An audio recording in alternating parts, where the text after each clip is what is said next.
It's your girl, the Grown Woman Gamer, and today I'm coming at you with another fire commentary. You know what to do. Subscribe to the channel, hit that like button, hit that notification bell, comment whether you agree with me or not, and don't forget to share if you care.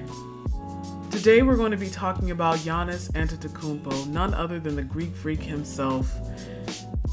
You know, I'll be honest, in the first few years that Giannis was playing, I could see that he had a physical presence, but I didn't see that he would be the guy to lift the team over the hump to win a championship. I think back to the series that they had against the Toronto Raptors, that final series. A lot of people around me thought I was crazy, that I didn't think that the Bucks would win, and I said this before they even got into the series. Giannis to me still seemed a little green at the time, still needed to develop his jump shooting skills and his overall skill set. Honestly, I still think his shot could use a little improvement, but in his defense, it did take LeBron James years to develop his shooting to where it is today. And even though we do give folks a hard time when they miss a lot of shots, shooting well consistently is challenging for players that are Giannis's and LeBron's size. I remember back to a time when players that size who could be that physically dominant in the paint didn't really work on long-range jump shooting the way that they do today. It's common now to see a player who's 7 feet tall or almost 7 feet tall or even over 7 feet tall take three-pointers. I've never seen anything like it. The game has evolved a lot.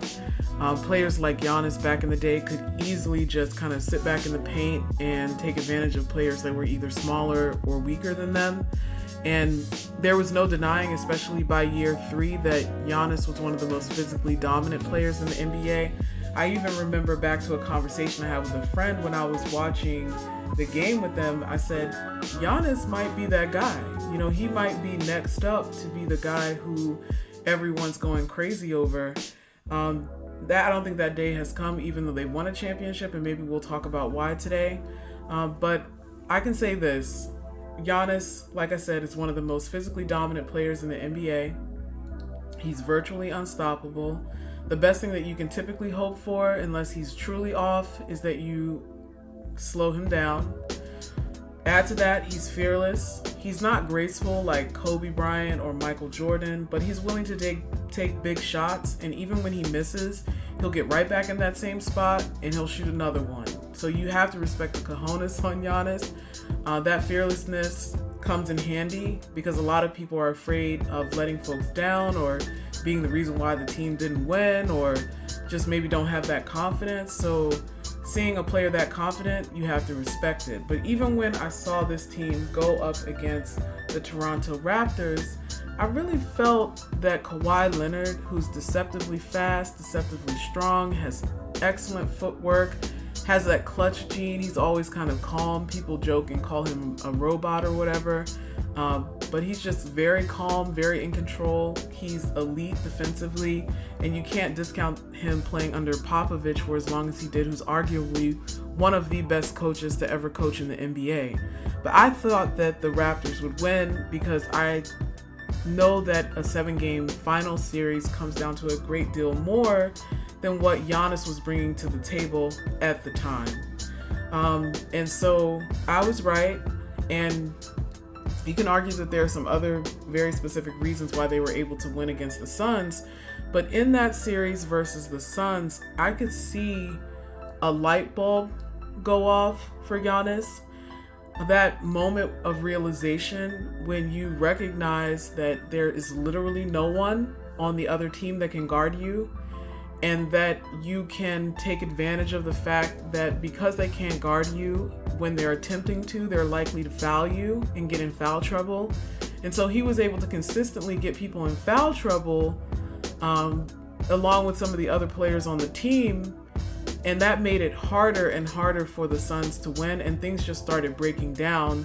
I think Ayton was intimidated by him last year. I don't think it will be the same this year, and I'm not judging DeAndre Ayton. I think he has improved considerably. But again, these are young players who don't have a lot of experience.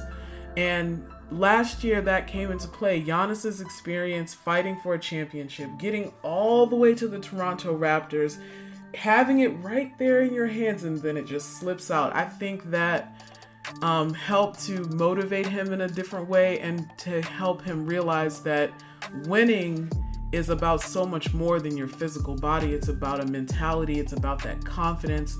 It's about showing up to stressful moments in a certain way. And you could see that he played through that Sun series, especially around the third game.